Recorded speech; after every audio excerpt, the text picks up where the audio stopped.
panel discussion organized by the Women Security, SWIS for short. My name is Moses Faisal. I will be your host for today's event. I will also moderate the panel discussion. And today's discussion is being held on the TV, bringing the security sector. Good morning, good afternoon, good evening, wherever you find yourself. This is Focus on Liberia. My name is Gwendolyn Dorado. Today we are at we're in the conference hall of the Kalando Guest House located on the old road in Monrovia. And then the program here today is Strong Women in Security with theme the crucial role of women in the security sector.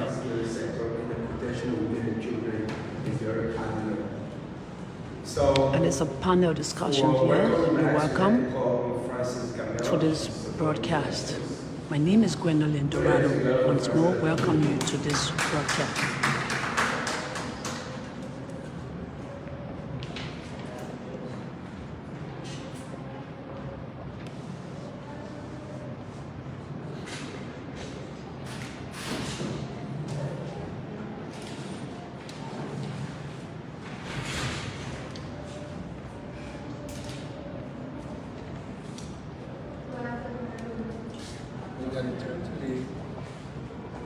Once again, I love Francis.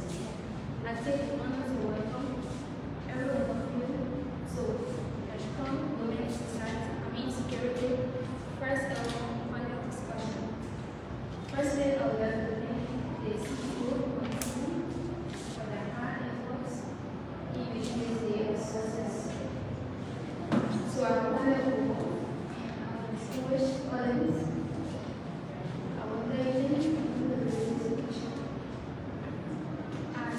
most of us here are aware, Strong Women Security is a non-profit organization that promotes equal participation of women in the security sector. Therefore, today's discussion revolves around rebuilding the security sector. The crucial role of women in the security sector.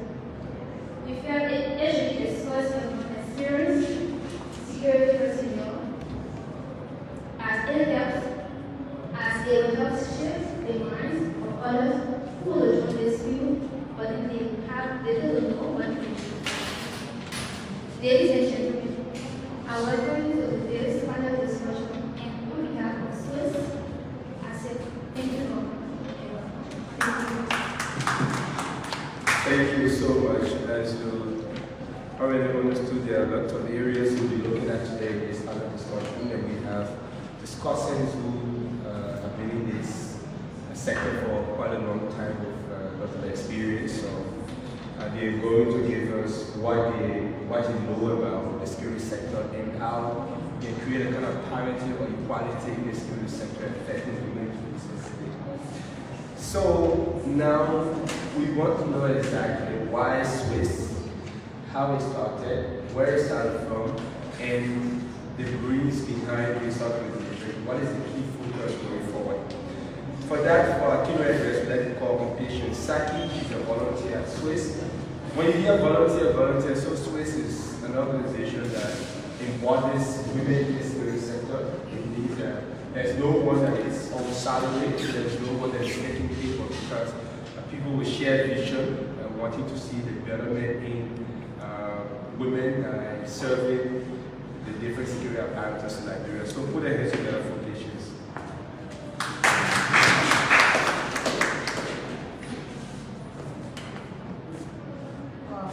Good afternoon, patients, and I will be explaining a brief history of SWIS.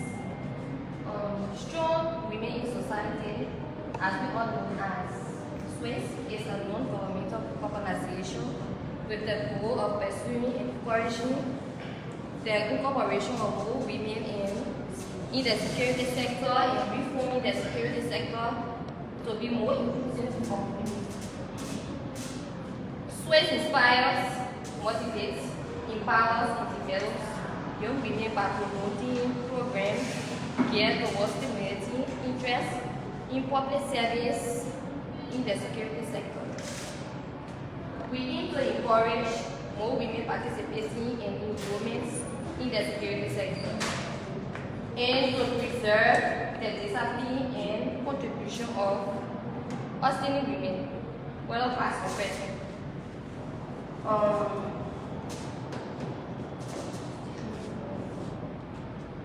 Additionally, we acknowledge that the service to the country is a privilege and a core donation to the also. We serve to build an open network of people with interest in participating within the security, especially the young people. We connect women in the industry and those looking to enter the field with the tools, knowledge, network, and platforms needed to build confidence and interest. By working through high schools, clubs, university organizations, and women groupings, the network supports, inspires, and promotes role models in order to maximize the participation of women in the security sector. The vision of SWIS: building the next generation of professional female security actors. And then the mission of SWIS is to connect, support, and inspire young women in national security service for better professionalism. The objective of SWIS is to connect women in the industry and those looking to enter the field with the tools, knowledge, network, and platforms needed to build confidence and interest. To also grow the number of women in the security sector. To support, inspire, act as role models to women in the security sector. To acknowledge women who are perseverant, disciplined, determined, outstanding, and those who fought and continue to fight for women empowerment in the security sector. The core purpose of SWIS is to promote and secure a wider space for women in the security sector. And then the core value is number one is integrity, evidenced by a reputation for trustworthiness, ethics, transparency, and accountability. The next one is excellence, evidenced by a commitment to expertise and experiencing our field. Lastly is respect, evidenced in appreciation of the value of diverse perspectives. Ladies and gentlemen, SWIS to the world. Great. I think we got to know exactly, it's our first time hearing about SWIS, we already know exactly what it stands for, and what are the bigger issues, what are the short and long-term plans, and what is the bigger picture. The bigger picture is women that are serving any days in the sector. They say for every successful man, there is one very strong woman behind them. So if we all have strong women behind us, especially in the security sector, I think we're very big. That's why all of us who saw the civil crisis, people were very mindful of women, because according to what most of the rebels would say, they say women were what? The one carrying the information, right? They serve as business women, they serve as girlfriends, but yet still they're dead. So that's why today we find ourselves in this place. We want to see a better and better future for women in the security sector. So we'll go to our panel discussion. I'll take my seat at the back there, and I will tell you who are those that will be on the panel and what are the key points and discussion points for this discussion. Once again, focus on Liberia. You're welcome if you're just tuning in. We are located on the program on the Old Road, Monrovia, at the Calando Guest House, where a panel discussion is being held. The crucial role of women in the security sector. And this program is being carried on by strong women in security, namely SWIS. Welcome. My name is Moses Gatu. I'm from the BBC.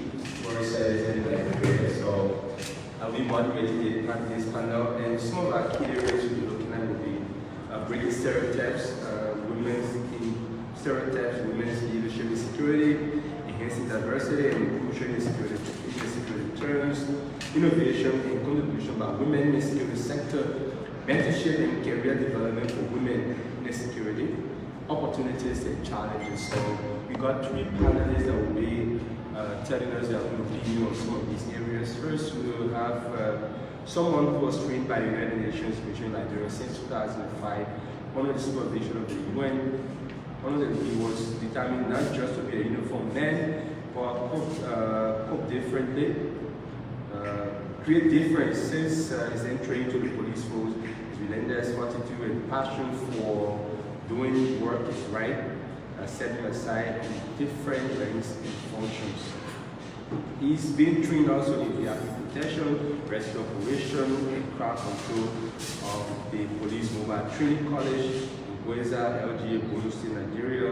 He holds bachelor degree in sociology from the University of Liberia, Master of Arts degree in peace and conflict transformation with emphasis in gender, peace and security from the Kofi Annan Institute of Conflict Transformation at the City University of Liberia. And just that, he's a member of different international fellowships and trainings with specialties in the areas of peace, disaster management, conflict transformation, mediation, health security, etc.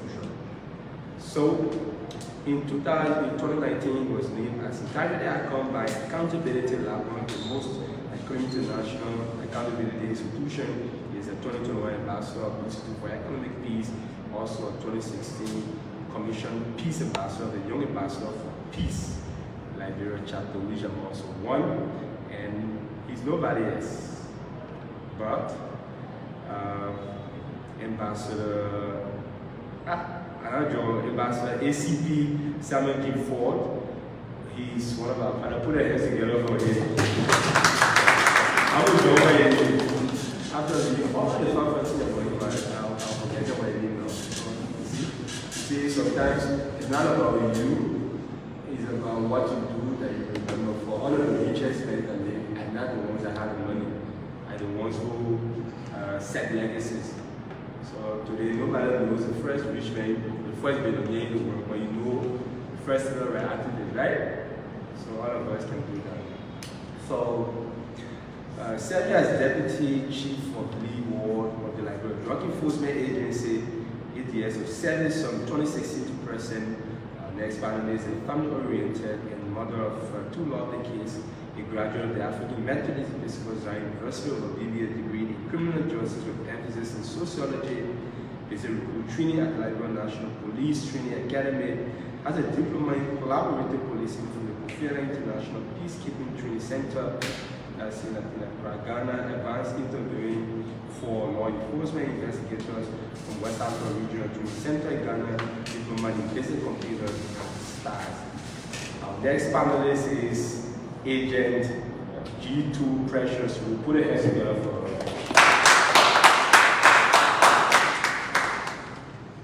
And finally, for 18 years of service in law enforcement, that means in 2005, anti-fraud, she has served from the anti-fraud unit of the Ministry of Finance, Sergeant Finance Security and Monitoring Division, Freeport Detachment, 2007, Custom Operation, Ministry of Finance, 2017 to 2018, Senior Compliance Officer, Real Estate Community Project, 2019 to present, Senior Compliance Officer, Anti-Smuggling Investigation Unit, ASIL Custom Department, LRA. And she has a Bachelor of Arts degree in Sociology from the University of Liberia, Capitol Hill Bachelor of Arts degree in Criminal Justice of Law Enforcement from the Zion University, in Canada, Master of Project Management, Star University in Singapore, and she's married with 2 children and is a devoted Christian. And our next panelist is Pauline Sonam. Oh, there is together. So, I guess if we don't have a set presentation, but we'll start at the very basic of this conversation that has to do with breaking stereotypes, women leadership, and security. At what point do we understand, or at what point do we come to the realization that there's stereotype among women in the security sector, comparatively women and men? I know that when you go to the police academy, there's no specialized training for women, there's no specialized training for men. But where do we come from to talk about stereotype? Does it really exist in the security sector? Maybe I'll start from that. start from Yeah, let me start with them. They got more witness, so I start with them. Yeah, we want to go to this part. Are we gender sensitive? I'm looking at the participant. I think there are more women here than men. So, and we're trying to build up gender equality. Okay, this is a very important discussion, and I think it is important for everyone to be able to understand. And I would love to see more security people, especially from the various entities here, because this discussion is actually meant for them and us, for also those who have come to witness. It is very important. Now, the issue of gender stereotyping is a very serious issue that we see in all law enforcement entities. It is something that just, that is not really the same when it comes to our work at the level of the police, the level of the immigration, the drug enforcement agency. We see all these things happening. Why do we think that gender stereotyping is a key issue within law enforcement? Now, if we look at the definition of gender, we say are those roles that society ascribes to men or a woman. So based on that definition, people tend to be able to give a peculiar or special role to a particular, male or female. For example, in law enforcement, it's most often said that women don't have the strength as men. So women should be mostly found in the offices. They should be executive secretary. They should be dispatcher. Those are kind of the roles that we ascribe. And these things play a serious challenge within the law enforcement entity. Now, I serve as the head of the community services section of the Liberia National Police. There was a time that I was given an opportunity to be able to recommend officers, for specific position within the community services section, the deputy and other bureau position. And I was receiving a lot of calls. I called some of my staff to have some input. I think there's a peculiar position that we need to have somebody to be represented. And I would think that a female can be able to regularly be placed within this position who is qualified, competent, and seen. And then I was there abroad to go that, no, let's put this man there, let's put this man there, let's put it there. This is the kind of thing that we see every time. Oh, the woman is not strong, she will not be able to move, she will not be able to make quick decisions. Her response time will be very slow. And that's a fallacy, that's a myth. It's so mythical for law enforcement executives to think that women do not play a particular role or cannot play a particular role within a particular position. And today I can say to you that the deputy position within my office is being occupied by a female. And most of the positions are zones and depot where I have my officer, they are potential female occupying the position and they are doing extremely well. So stereotyping gets a sense that people were just think, and then there where the issue of marginalization comes in. Because when you stereotype, you try to build a bridge between the female who are more competent and qualified to be able to participate in a similar position as their male counterpart. So one time I was at Central, let me just give you an example. And then this female officer came to me, crying. At the time I was in a police support unit. She said, Ford, give me my office. I want to resign. Why do you want to resign? She said, I have been marginalized. I have been placed as if I don't know nothing. I have a BA degree, a graduate, and I have a degree, and I hold a diploma in diplomacy, and I'm just being ostracized. I don't have, the kind of will and pleasure to be able to perform what I have learned over a period of time. And people are just overlooking me.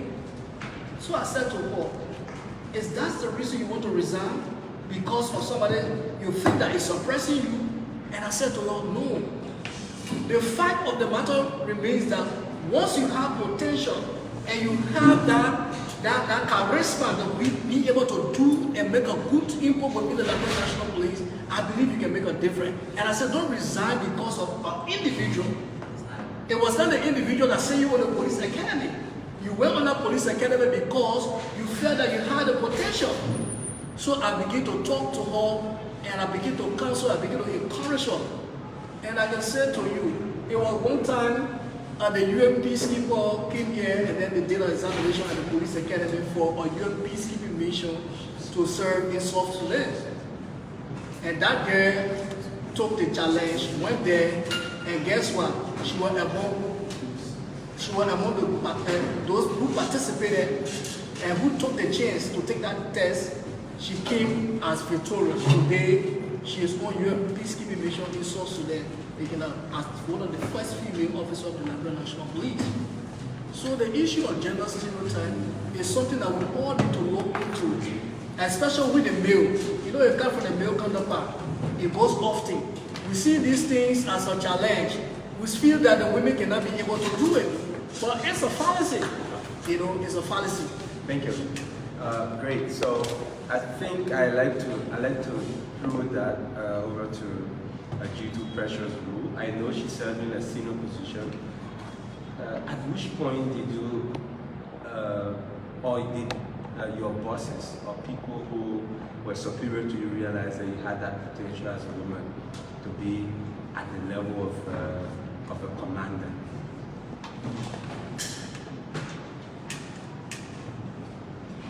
Okay, so one of the stereotypes we have in security with our male counterparts are our male counterparts think women are not educated.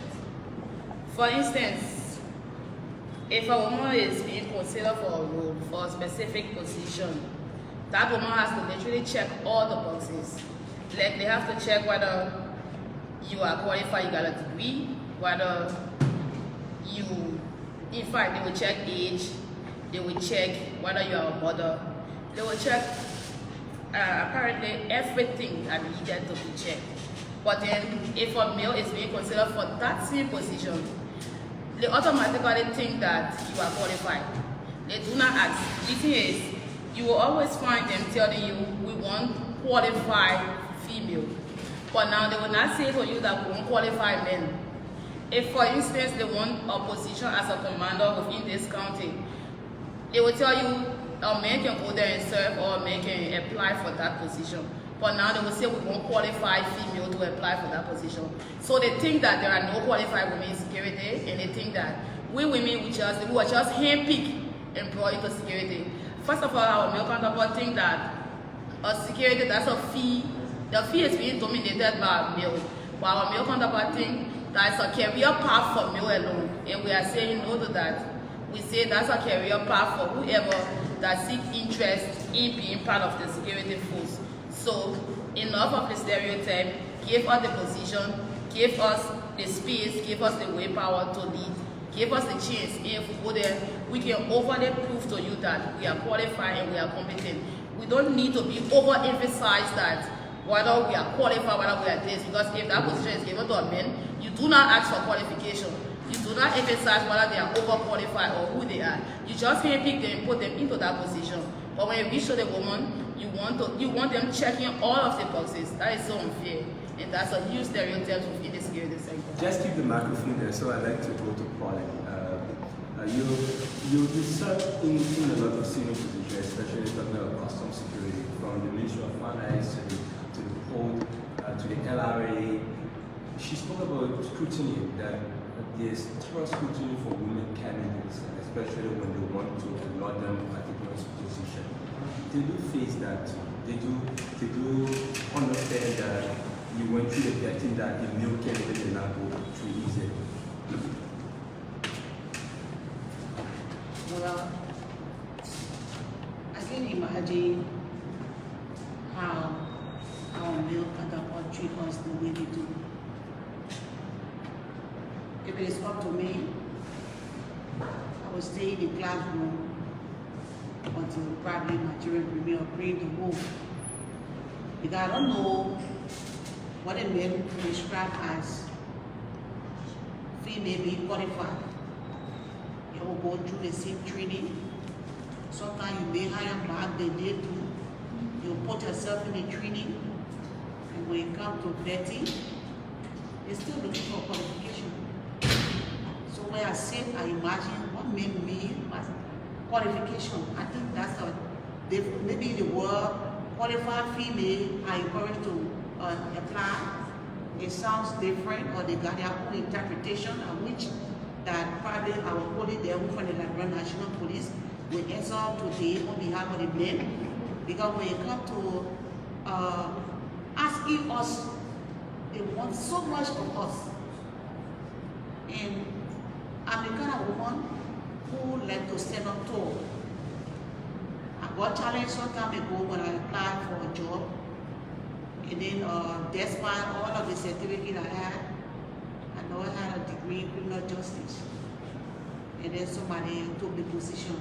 But see, at that point you decided to pursue another criminal justice? Yes, so I felt challenged. And I went in there. But guess what? Another opening somewhere, there was another opening somewhere, and I carried this degree with all the long paper and things for that. The person who asked me for my information, they restricted me to say, just send a few things about yourself. So they extremely well for me today. So I pack all the papers, when you see new job opening and they say apply, and you feel confident with me yourself, then we went there. But guess what? They gave to a male, right? Who don't even understand what law enforcement is.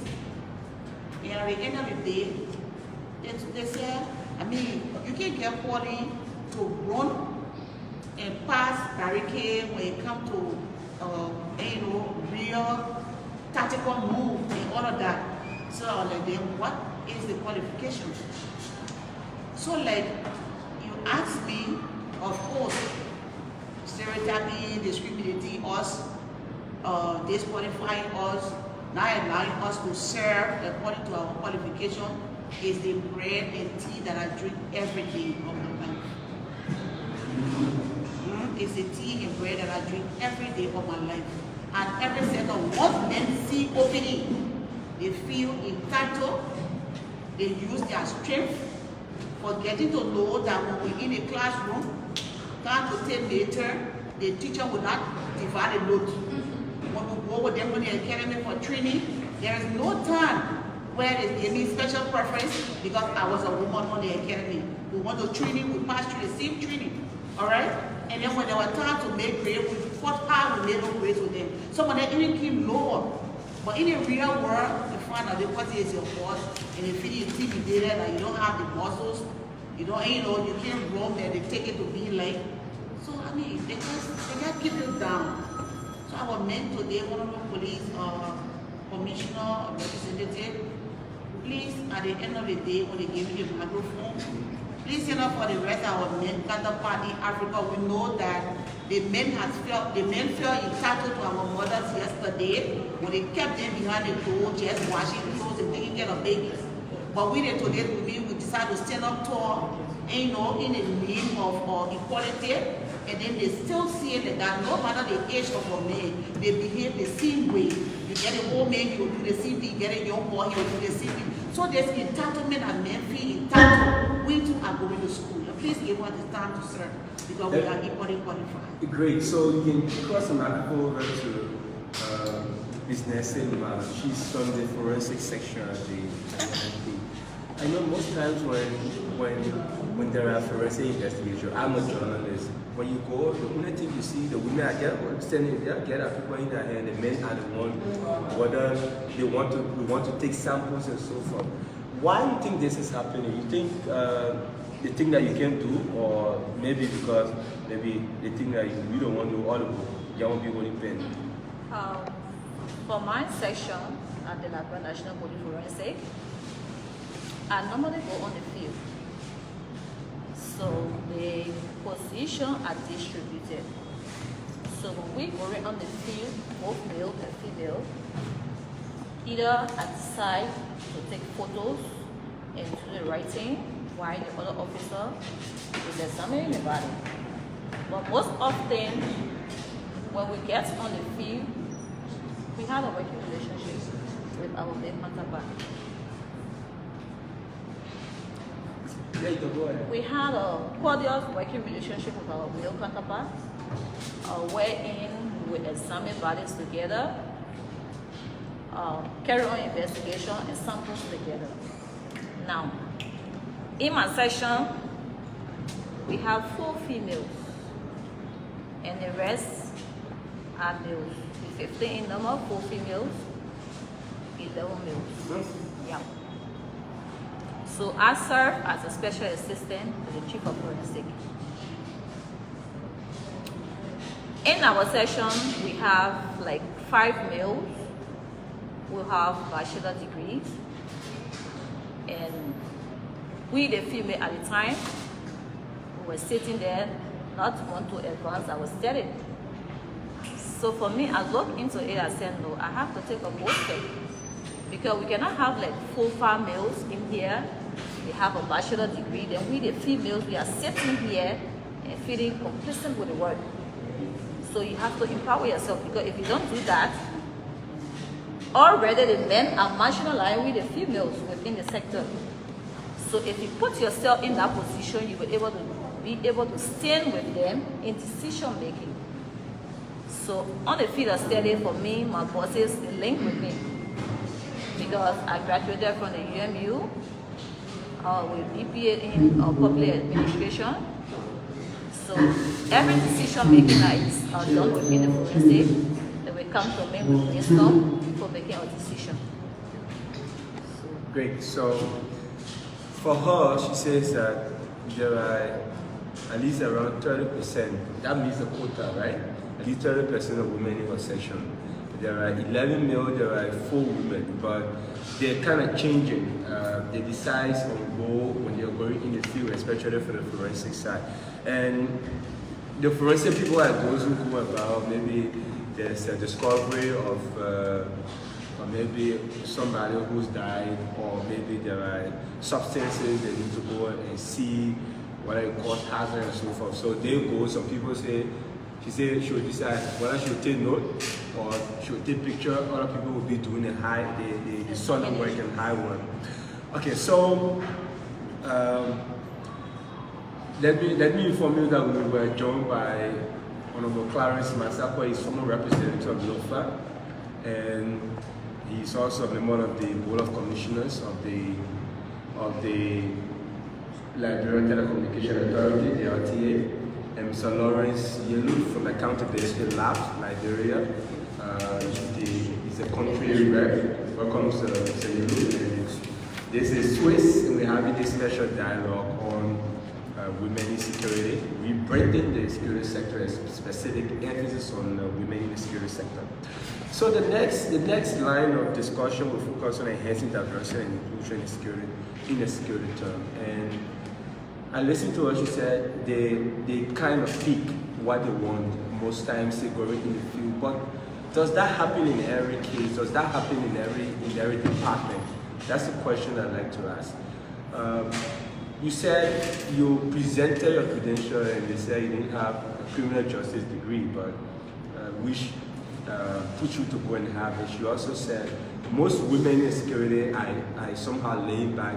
You kind of feel complacent when they say you're a secretary, you don't want to be secretary, you don't want to further yourself, you don't want to advance. And I can name that we've had Asatu Bakana, Sadatu Reeves, we've had Abla Williams. They've all served in the security sector at senior level in the last 18 years. So we should be proud that a lot of them have served in those areas.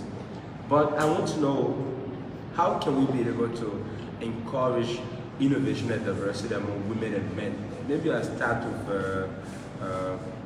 Ms. Rue from the DEA. She can tell us, because that place is, maybe there's an operation and it's only men will say, we're going because they're going to meet people who are relatively hostile environment. You're a woman, you're the commander. What leadership do you put in place at that instance? And what diversity? Do you put women on the assignment or just male? You're a woman, I want to know whether you also give women the opportunity.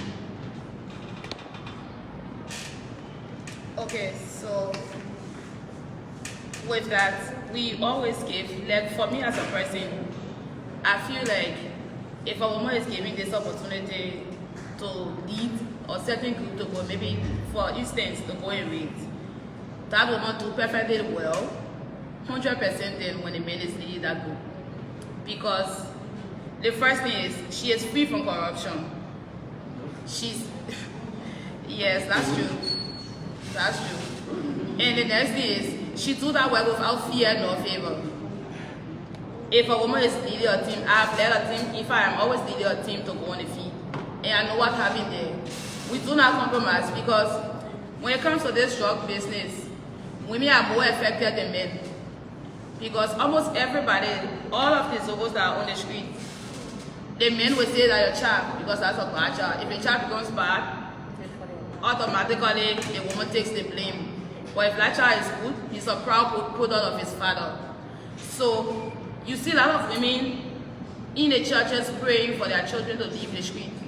So if a woman is leading a team, she already have that effect. She already have that feelings that this is not supposed to be happening, this drugs is not supposed to be in this country. So she's going on that field with an emotion that I have to break this, I have to make sure there is no drugs within this place again. So most of the time, we always give women the chance. We have a lot of women. At first, women used to stay back because they feel marginalized. They feel a whole lot of issues they had because men were not giving them the opportunity. But then when I got promoted as the deputy chief of Leeward, I started talking to my female. One of the instances is women do not want to leave their children, their husbands, to go out there to go and serve. So we say if a man is given the opportunity to go and serve, he also leave his family without even thinking twice. Traditionally, society has put that pressure on women to be the source form of you supposed to take care of the home, you supposed to do this. So women they are so much afraid of leaving their family, leaving their children to go out to go and serve, especially within the rural side. So we started talking to them and say, we can do this. We can go and make the difference. We can go and make a change. Some of them started being incorporated. Like for instance, DEA, we have a total strength of 634 employees, and we have only 94 females. Out of these 94 females, we have 3% in managerial positions. Out of these 94 females, there are only 3% in managerial positions. So how can we include them? How can we talk to them to keep coming in? Because some of them stay back because of marginalization, because of sexual harassment, because of so many issues. You will see they will not want to come. If a male is in a position, he do not want to incorporate them. Especially when it comes to the operation position. They think that women cannot be forceful. Especially they say women cannot work at night. And those are just stereotypes. Most of the women we have that have the position of operations, they go into exploit. They go and improve, they go and make that area, if it is not 100% drug free, it's minimized within that area. So now why are you still holding her back and not allowing them to lead? Is it because you feel that they cannot lead? Or you feel that, oh, this, for example, when I got promoted, I called one of my county commanders, he had an issue. The first thing he said, his tradition said he can't pay heat to women. Oh yes. In fact, he had a situation that he needed to come to Monrovia to come and address it. He did not know I was promoted for that position. So after I've introduced myself and everything, he said he's a tradition man and he cannot pay heat to women. He want to talk to my boss. And my boss man is a male. So I'm like, it's either you come to town or you choose that you don't want to work over there anymore. At first I was a little bit afraid because I'm like, there's an older guy. He wants to use age to intimidate me. And if I accept this today, it will be like a routine. So the only thing I can do is they are afraid of putting pen and paper behind them. So I choose to write. When I forwarded the communication to him, it's either you come to town to do this. And he started getting afraid as well. When he came to town, I tried talking to him. He said he wants to be investigated, but not by a female. So how dare you tell me that you cannot be investigated by a female? Why I am your boss? But after we started to talk, when he got suspended, and he realized that women's business, we're not here to play. We say no to keeping us as secretaries, keeping us as fine clerks, keeping us as deputies. We can lead So why hold us? Yeah. Thank you. We can leave. Just keep it there. I want to go to Mrs. Wu. She said something very touching that most times nobody want to hear the women out, especially whether you're in position or not. Nobody want to hear you out. All you do is say yes sir. You should follow the leader, right? Especially in the male category. So you've been in senior positions. Have you encountered that? Have you got the good going to them and the bad coming to you always? So, for me, the bar always come to me. And I take it with open.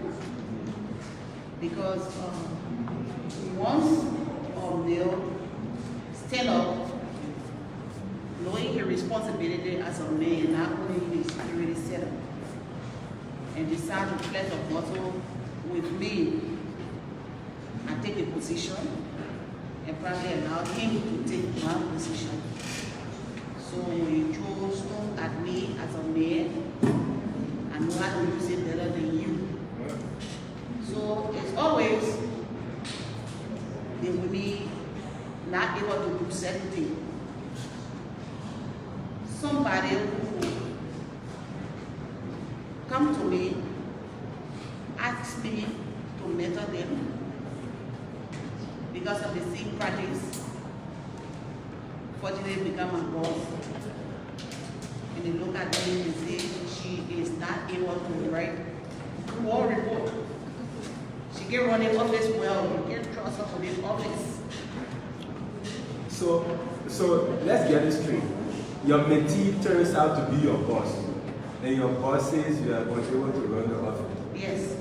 Okay. Because what they do is that most men, most they respect the many men in this room, but they want to build.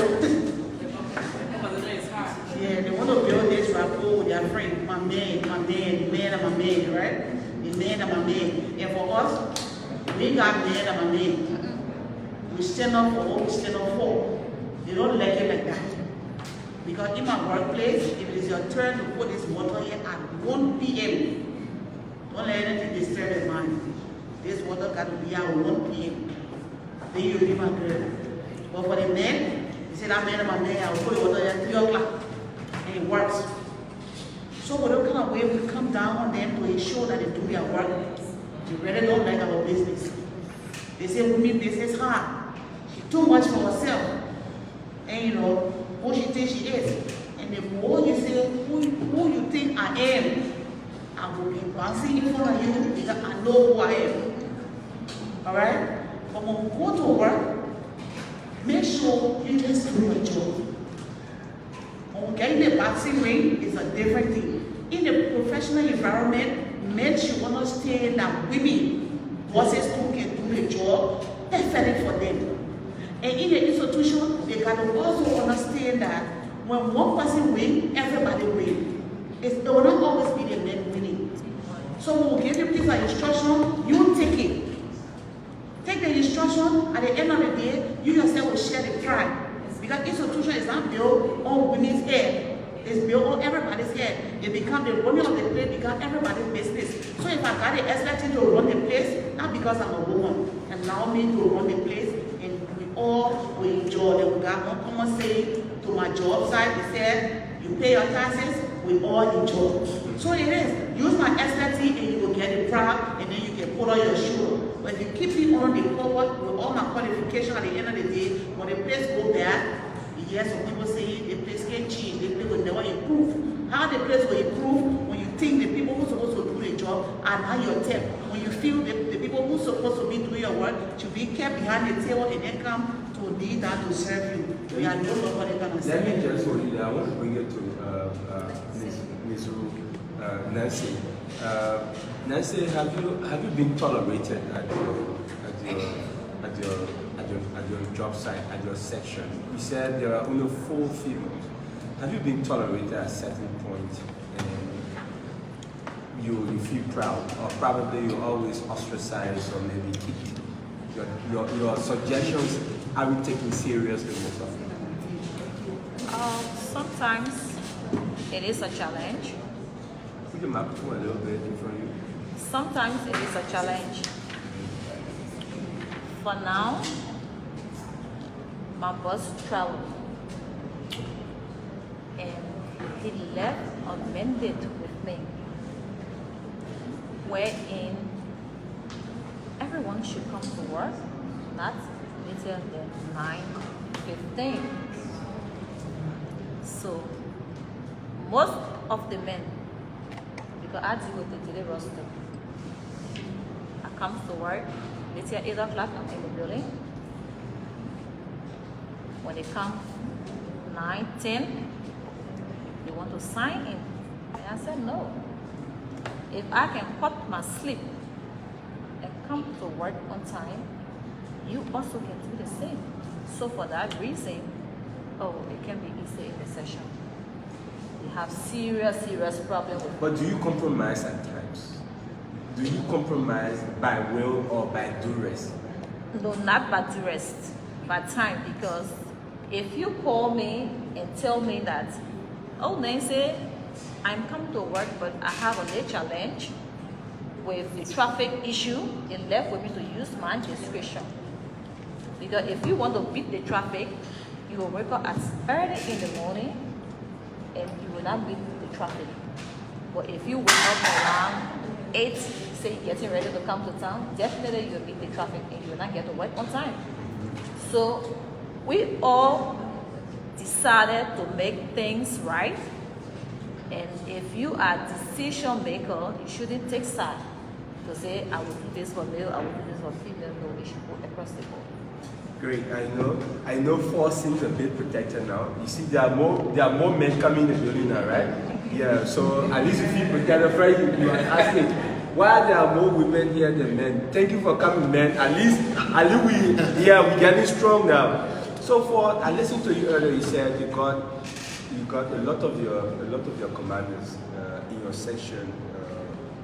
I feel if you are to rate them in terms of performance and delivery, what would be your coefficient? Then the next thing is, what ambassadorial role? You're an ambassador already, which I know, young ambassador for peace. What role you've been able to play convincing other men that control this session and say, hey, I've tried 4 women in my session to lead, and I think the results are amazing. This is my scorecard. This is the time sheet that these are the results that I've gotten from them. How far you gone with that? I put 2 questions on you. Yeah, okay. I think the first question, if I would grade them, yes, they are doing extremely well. I would grade them 75% based on last day. 75? Yeah, 75%. 75 is fair now. 75 is fair. Yeah, I said 75 because, if I would make an accusation, because I think I'm plenty of women, there are many in my session. But how be it, I just want to say that the dynamics have changed.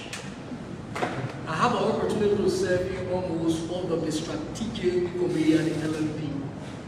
And to talk about how we're going to do advocacies.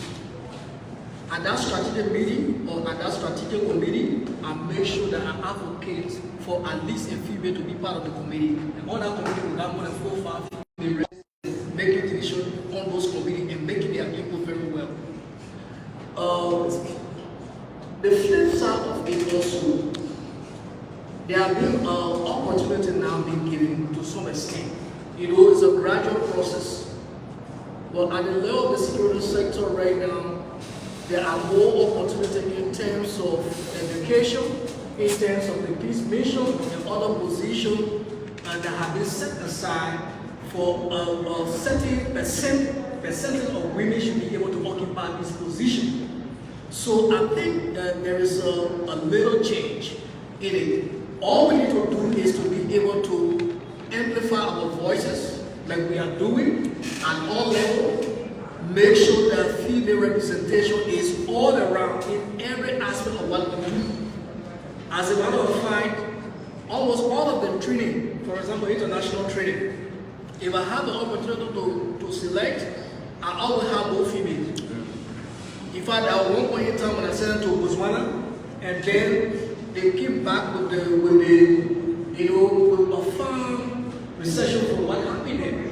They said like, bro, they were because they had almost all their participants were female. They did well, they were excellent. They were excellent. And all of their participants, 80% were all female. So you have to be gender sensitive. The issue about gender role and sex, when people try to misconstrue, most of our male counterparts especially, gender is not about strength. That's what I always say to them. And it is a true thing that we need to have a special class for some of these people to be able to educate. If not, that perception will still be there, that thinking that gender is all about strength, the woman cannot make it, the woman cannot do this, you cannot exercise these things. And these are all fallacy. But here's the other flip side. In my office, I have 90% female. I'm dealing with them on the level.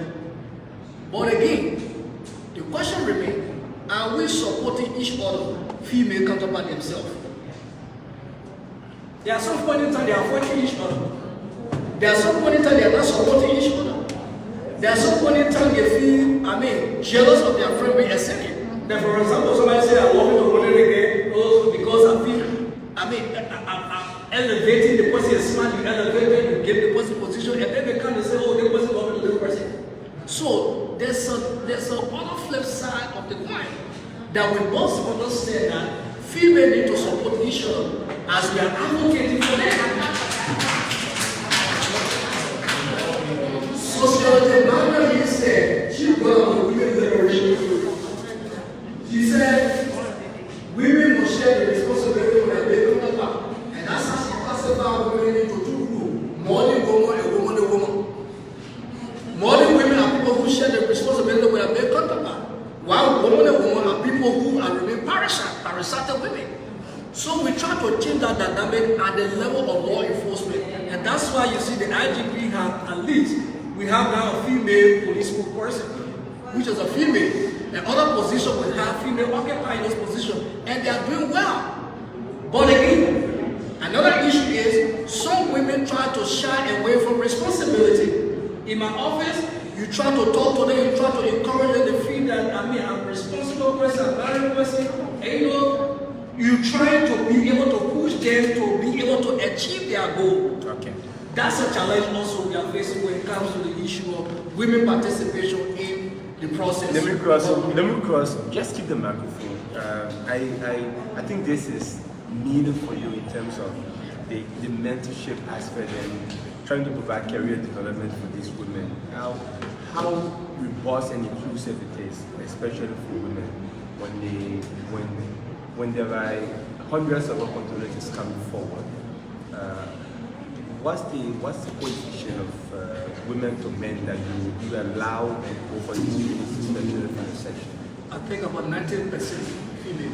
90%? 90% female? Yeah, 90%. Just in recent time, I had an opportunity for officer to be selected for Japan. And I told a female officer, there were I told two female with one male counterpart. They went for the challenge because you have to be able to exercise one hand. And I knew she was going to be selected. Because for the 5 remaining 5, some of those opportunities, they also need women. They also have percentage for women. So, and I tell you that she was selected, and you talk about coaching and mentoring. I mentored her for over 1 month. In that mentorship, how to be able to do public speaking, how to be able to do well presentation, and she was like, be relieved. She was like being relieved. All the phobia was in her, and one of it she was being relieved. And when she went to Japan, guess what? She was selected to make the presentation on behalf of the police. She was on the television of Japan television, and she was being highlighted. She came back with a flying color telling me, you did well for me. So the fact remains that we don't need to encourage, and our male counterpart will need to disabuse their mind. Because many of them are not educated to it. I have a master in general peace and security. So I'm being very generous. So that anything I do, I must include female The fact really is that they are educated, they possess the charisma, they possess all of the efficacy that their male counterpart possess. Why we cannot try them within that role? Okay, great. Thank you so much. I like to borrow from him. He said because the way society has scrapped roles to us is one reason why we find ourselves on the downside most often. You say in the home sometimes when you're growing up as a boy child, you go in the kitchen. Mama will say, "Move for him, man. Go outside. Go help your papa." Or when a woman go to the other side, I say, "No, go help your man in the kitchen." So I also agree with that because society has defined us in a different way, but it has to change. That is a fight. It has to change. So I want to look at the bottlenecks from three of you.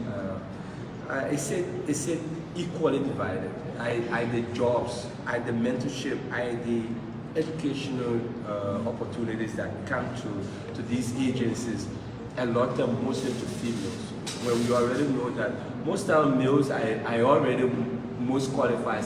You said they scrutinize you more, right? But do they give you the opportunity to get qualified more that you can take up that role? So my people, let me start from way back.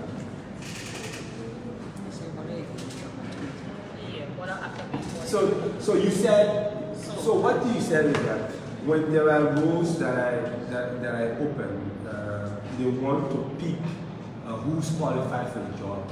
When a woman is forwarded, they kind of scrutinize the woman more than the woman, than the men, right? Yes. So, why they scrutinizing you when you're there at the lower of the table? Do they give you opportunities to get mentor or give you more career development opportunities? So, while it's true that nobody has a reservoir where they keep knowledge, but sometimes there are some people who you can just train, right? So their intention is not to mentor you. Because, for example, if the job says that I'm to come in a room and clean it every morning, and I don't have that skill, and there's a room for mentorship.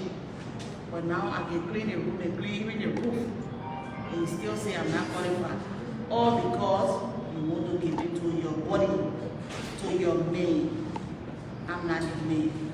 So they will keep you like that. They will keep you like that until somebody who is gender sensitive will step in and say, no, this is not fair. It's not because she's a woman.